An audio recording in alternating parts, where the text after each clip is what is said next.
2026년 1월 26일 금값이 온스당 5,000달러를 찍었습니다. 인류 역사상 처음입니다. 근데 월가는 이게 시작이랍니다. 골드만삭스는 5,400달러, 뱅크 오브 아메리카는 6,000달러를 외치고 있거든요. 대중은 이미 늦었다고 생각하지만 기관들은 상승의 초입이라고 봅니다. 지금 금을 사라는 말이 아닙니다. 준비 없이 뛰어들면 털립니다. 오늘 영상에서 세 가지를 말씀드릴 겁니다. 금광이 왜 말라가는지, 미국 부채가 왜 폭탄인지, 그리고 한국은 왜 이 판에서 혼자 뒤처지고 있는지 끝까지 보시면 자산을 지키는 방법까지 드립니다. 금 시장에서 이상한 일이 벌어지고 있습니다. 과거엔 금값이 오르면 광산들이 생산을 늘렸습니다. 당연하죠. 비싸게 팔 수 있으니까요. 광산 입장에선 돈 벌 기회니까 설비 투자하고 인력 충원하고 24시간 풀가동 돌리는 게 정상입니다. 근데 2025년은 다릅니다. 금값이 폭등해도 생산량이 안 늘어요. 오히려 줄고 있습니다. 캐고 싶어도 못 캐는 겁니다. 이게 첫 번째 괴리입니다. 두 번째는 중앙은행입니다. 원래 금값이 오르면 중앙은행들은 보유한 금을 팔았습니다. 비쌀 때 팔아서 현금을 확보하는 거죠. 그게 상식이었습니다. 근데 2022년부터 정반대 현상이 벌어집니다. 금값이 오르는데 오히려 사들이고 있어요. 중국 인민은행은 14개월 연속 금을 매입했고 러시아는 외환 보유액의 43%를 금으로 채웠습니다. 폴란드, 인도까지 줄줄이 금을 쓸어담고 있어요. 달러를 버리고 금으로 갈아타는 겁니다. 세 번째 괴리는 경제학 교과서를 찢어버립니다. 금리가 오르면 금값은 떨어진다. 이게 공식이었거든요. 금은 이자가 없으니까 고금리 시대엔 매력이 없다는 논리였죠. 은행에 넣으면 이자라도 주는데 금은 그냥 덩어리로 있으니까요. 근데 지금 어떻습니까? 미국 기준금리가 5%저인데 금값이 사상 최고가를 경신하고 있습니다. 이자 안 주는 자산이 이자 주는 자산을 이기고 있어요. 공급도 수요도 이론도 전부 과거와 다르게 움직입니다. 기존의 시장 논리가 더 이상 작동하지 않는다는 뜻이에요. 뭔가 거대한 구조적 변화가 시작된 겁니다. 이 변화의 본질을 이해해야 다음 수를 읽을 수 있습니다. 금 시장은 크게 세 곳입니다. 런던, 뉴욕, 상하이. 근데 이 세 시장의 성격이 완전히 다릅니다. 런던과 뉴욕은 전산으로 거래되는 종이 금 시장이에요. 컴퓨터 화면에 숫자만 왔다 갔다 하는 겁니다. 실제로 금을 만져본 적도 없는 사람들이 수십억 달러어치를 사고 팝니다. 금 선물이라고 하죠. 계약서만 주고받는 거예요. 반면 상하이는 다릅니다. 트럭에 금을 싣고 옮깁니다. 진짜 금덩어리가 창고에서 창고로 이동해요. 무게를 재고 순도를 확인하고 직접 인수하는 실물 금 시장인 거죠. 그런데 이상한 현상이 벌어지고 있습니다. 상하이의 실물 금값이 런던보다 비쌉니다. 같은 금인데 가격이 다른 거예요. 온스당 몇십 달러씩 차이가 납니다. 이게 뭘 의미하냐면 사람들이 종이 증서보다 내 손에 쥐어지는 진짜 실물 금을 원한다는 겁니다. 종이에 대한 신뢰가 무너지고 있어요. 왜 이런 일이 벌어질까요? 미국을 보면 답이 나옵니다. 지금 미국은 1초당 27억 원씩 부채 이자가 늘어나고 있습니다. 하루가 아니라 1초입니다. 눈 한번 깜빡이면 27억이 쌓여요. 이 이자를 갚으려면 돈을 찍어내야 합니다. 달러를 마구 뿌리는 겁니다. 달러가 많아지면 달러 가치는 떨어집니다. 그러니까 금값이 오른 것처럼 보이지만 사실은 돈의 가치가 떨어진 거예요. 금은 그대로인데 달러가 약해진 겁니다. 착시 현상이죠. 중앙은행들이 금을 사재기하는 이유가 여기 있습니다. 침몰하는 배에서 구명조끼를 챙기는 거예요. 그 배가 바로 달러 시스템입니다. 안전자산이라 믿었던 달러가 이제는 위험 요소가 되고 있습니다. 금 시장을 이해하려면 세 가지 용어를 알아야 합니다. 첫 번째는 피크 골드입니다. 쉽게 말해 냉장고 김치라 바닥나는 상황이에요. 지구에서 캔 수 있는 금의 3분의 2가 이미 소진됐습니다. 지금까지 인류가 캔 금이 2만 톤인데 남은 매장량은 고작 6만 4천 톤이에요.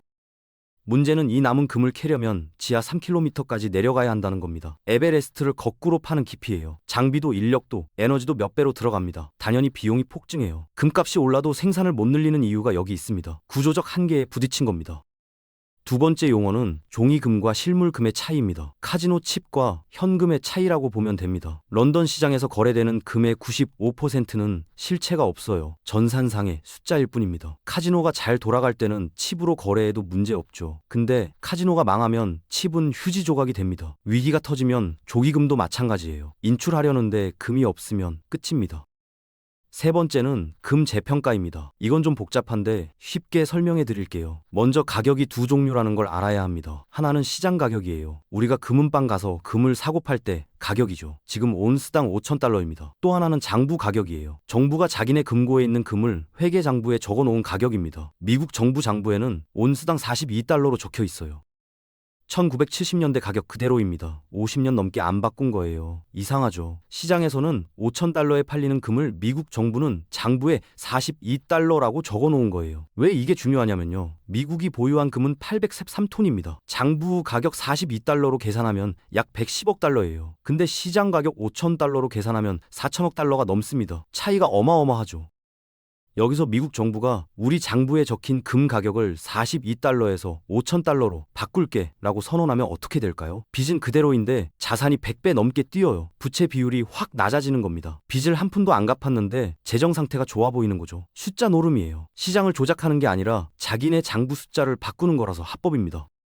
기업들도 보유 부동산 가치를 재평가하잖아요. 그거랑 똑같아요. 그럼 왜 아직도 안 바꾸냐고요. 바꾸는 순간 전 세계가 알게 되거든요. 미국이 빚 감당 못해서 꼼수 쓰는구나. 그러면 달러 신뢰가 폭락합니다. 그래서 최후의 카드로 아껴두고 있는 거예요. 진짜 급해지기 전까진 안 쓰는 겁니다.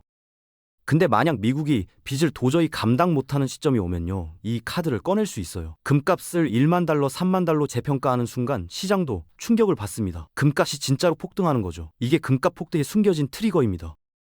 역사는 반복됩니다. 금값도 마찬가지예요. 패턴이 있습니다. 1971년 닉슨 대통령이 금태환을 중지했습니다. 달러를 금으로 바꿔주겠다는 약속을 깬 거예요. 그 순간 달러는 그냥 종이가 됐습니다. 결과가 어땠을까요? 10년 만에 금값이 온스당 35달러에서 850달러로 뛰었습니다. 24배 폭등이에요. 당시 금을 들고 있던 사람들은 하룻밤 사이에 부자가 됐습니다.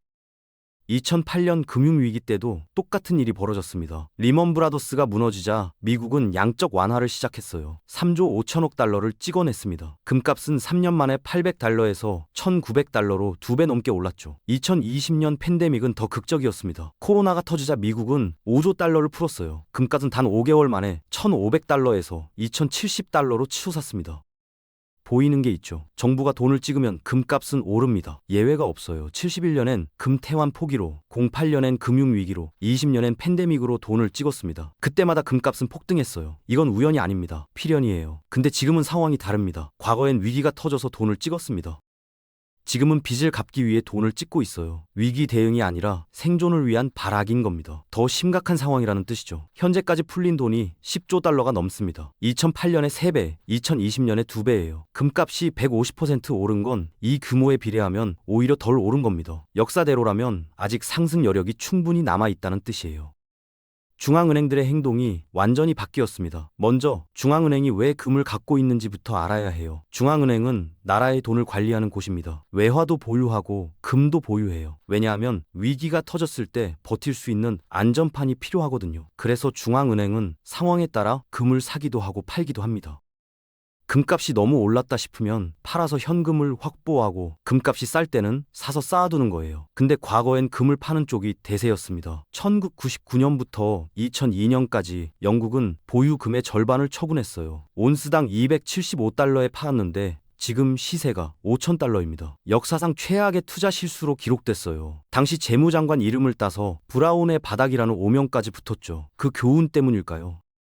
2010년부터 전 세계 중앙은행은 금을 사기 시작했습니다. 파는 쪽에서 사는 쪽으로 완전히 돌아선 거예요. 2023년과 2024년 2년 연속으로 연간 1,000톤 이상의 금을 매입했습니다. 역사상 유례없는 금 사재기입니다. 중국, 러시아, 폴란드, 터키, 인도까지 줄줄이 금고를 채우고 있어요. 뭔가 알고 있는 겁니다. 근데 한국은 뭘 하고 있을까요? 한국은행의 금 보유량은 104.4톤입니다. 2013년 이후 11년째 똑같아요. 단 1g도 추가 매입하지 않았습니다. 전 세계가 금을 사들이는 동안 한국만 가만히 있었던 거예요. 그 사이 금 보유량 세계 순위는 32위에서 38위로 추락했습니다. 전체 외환 보유액 중 금 비중은 고작 2%예요. 꼴찌 수준입니다.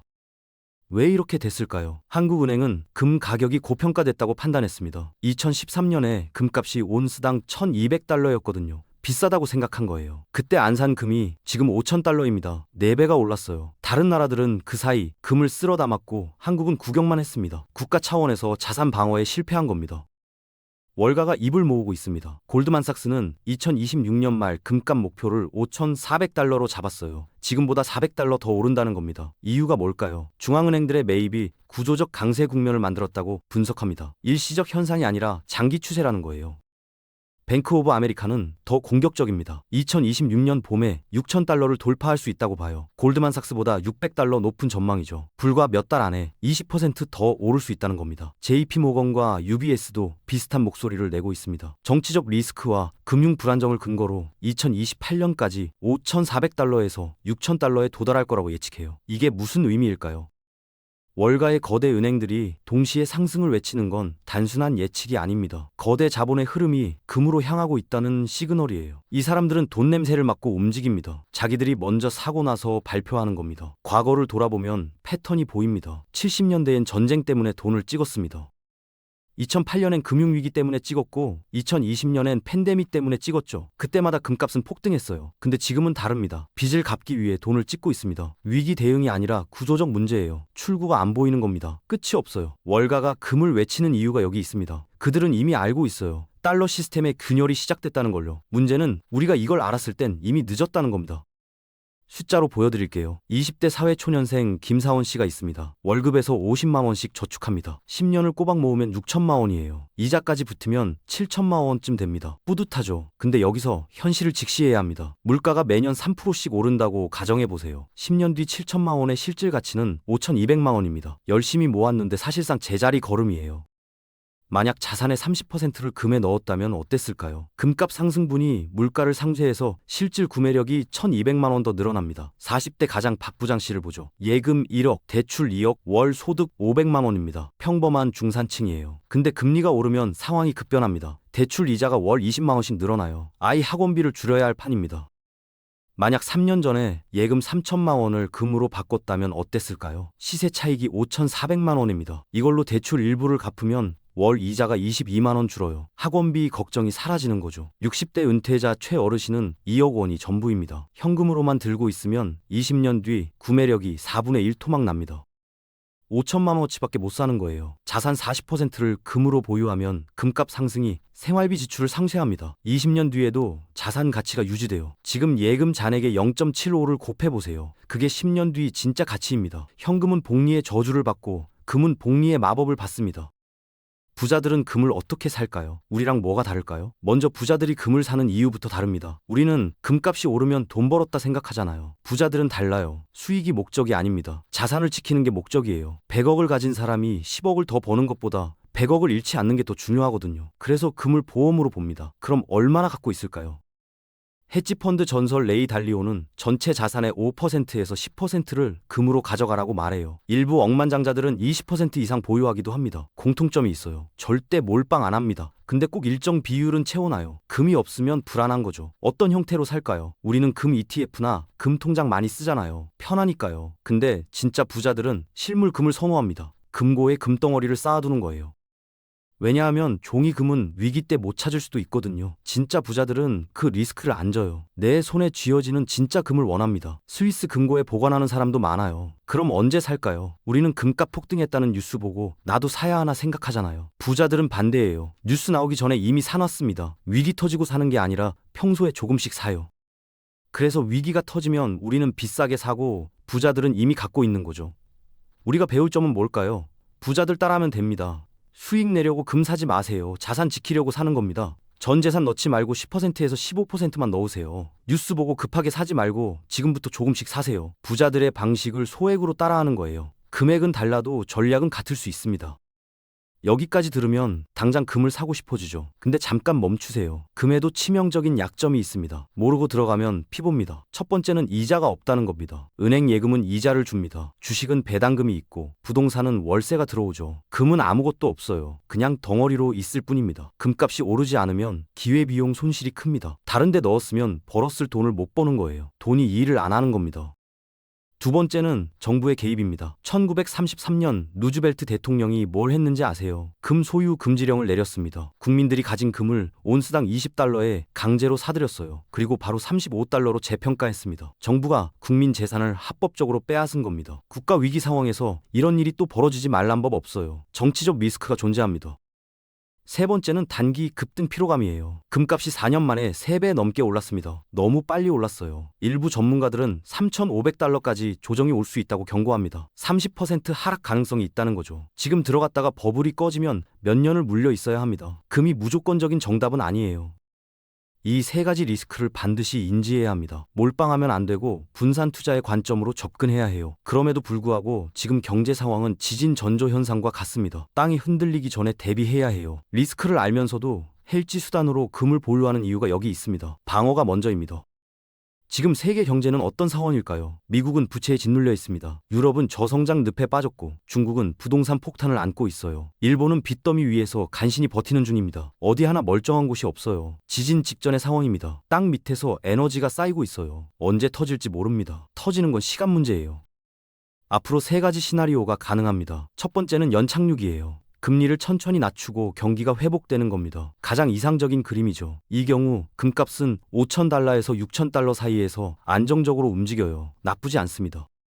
두 번째는 경착륙입니다. 경제 위기가 터지는 거예요. 금리가 다시 0%로 떨어지고 무제한 양적 완화가 시작됩니다. 2008년, 2020년처럼 돈을 마구 찍어내는 거죠. 이 경우 금값은 1만 달러를 돌파할 수 있습니다. 세 번째는 리셋입니다. 달러 패권이 완전히 무너지고 새로운 통화 시스템이 도입되는 거예요. 금 본위제가 부활할 수도 있습니다. 이 경우 금값은 2만 달러까지 초폭등할 수 있어요. 핵심이 뭐냐면요. 세 가지 시나리오 금값이 오릅니다. 연착륙이든 경착륙이든 리셋이든 방향은 같아요. 차이는 상승폭일 뿐입니다. 그래서 금은 투자가 아니라 보험입니다. 어떤 미래가 와도 손해보지 않는 구조를 만드는 거예요. 보험은 들어두는 겁니다.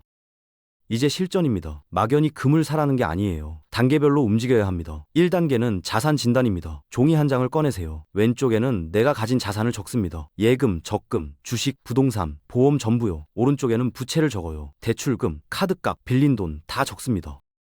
그 다음 두 가지를 체크하세요. 이 자산을 현금으로 바꾸는데 얼마나 걸리는지, 그리고 인플레이션이 오면 가치가 오르는지 내리는지. 예금 비중이 90% 이상이면 위험합니다. 물가가 오르면 그 돈의 가치가 녹아요. 환금성 떨어지는 부동산만 잔뜩 있어도 문제입니다. 급할 때 현금화가 안 되거든요. 내 자산의 취약점을 먼저 파악해야 합니다. 여기서부터 시작이에요. 2단계는 투자 루트 선택입니다. 금에 투자하는 방법은 크게 세 가지예요. 첫 번째는 실물 금, 골드바입니다. 내 손에 쥐어지는 진짜 금이에요. 위기가 터지면 가장 확실한 자산이죠. 대신 보관이 불편하고 수수료가 있습니다. 살 때 3%, 팔 때 1% 정도 떼어요. 금고도 필요하고 도난 위험도 있죠. 두 번째는 금 ETF나 금 통장이에요. 거래가 편하고 수수료가 낮습니다. 스마트폰으로 클릭 몇 번이면 사고 팔 수 있어요. 근데 좀이 금입니다. 위기 상황에서 실물로 인출이 안 될 수 있어요. 세 번째는 금광주입니다. 금을 캐는 회사 주식이에요. 금값이 오르면 레버리지 효과로 수익이 극대화됩니다. 대신 회사가 망하면 끝이에요. 리스크를 감당할 수 있는 젊은 층에 추천합니다. 본인 성향에 맞는 걸 고르세요. 3단계는 포트폴리오 구성입니다. 가장 중요한 규칙이 있어요. 절대 몰빵하지 마세요. 금이 아무리 좋아도 전 재산을 넣으면 안 됩니다. 황금 비율은 전체 자산의 10%에서 15%예요. 이 정도가 적당합니다. 나이가 많거나 안정성이 중요한 분들은 20%까지 가능해요. 왜 이 비율일까요? 금은 수익을 내는 창이 아닙니다. 자산을 지키는 방패예요. 방패가 너무 무거우면 움직일 수가 없습니다. 전쟁터에서 방패만 들고 있으면 지는 거예요. 공격과 방어의 균형이 필요합니다. 하나 더요. 리밸런싱이라는 걸 해야 합니다. 처음 듣는 분들도 있을 텐데 쉽게 설명해 드릴게요. 예를 들어볼게요. 처음에 전체 자산의 10%를 금으로 맞춰놨어요. 근데 1년 뒤에 금값이 많이 올랐습니다. 자동으로 금 비중이 20%가 돼버린 거예요. 이러면 균형이 깨진 겁니다. 이때 금을 좀 팔아서 다른 자산을 사요. 다시 10%로 맞추는 거죠. 반대로 금값이 떨어져서 비중이 5%가 됐다면요. 금을 추가로 사서 10%로 채우는 겁니다. 이걸 리밸런싱이라고 해요. 쉽게 말해서 비율을 원래대로 되돌리는 거예요. 왜 이게 중요하냐면요. 금값이 오르면 기분 좋아서 더 사고 싶고 떨어지면 무서워서 팔고 싶잖아요.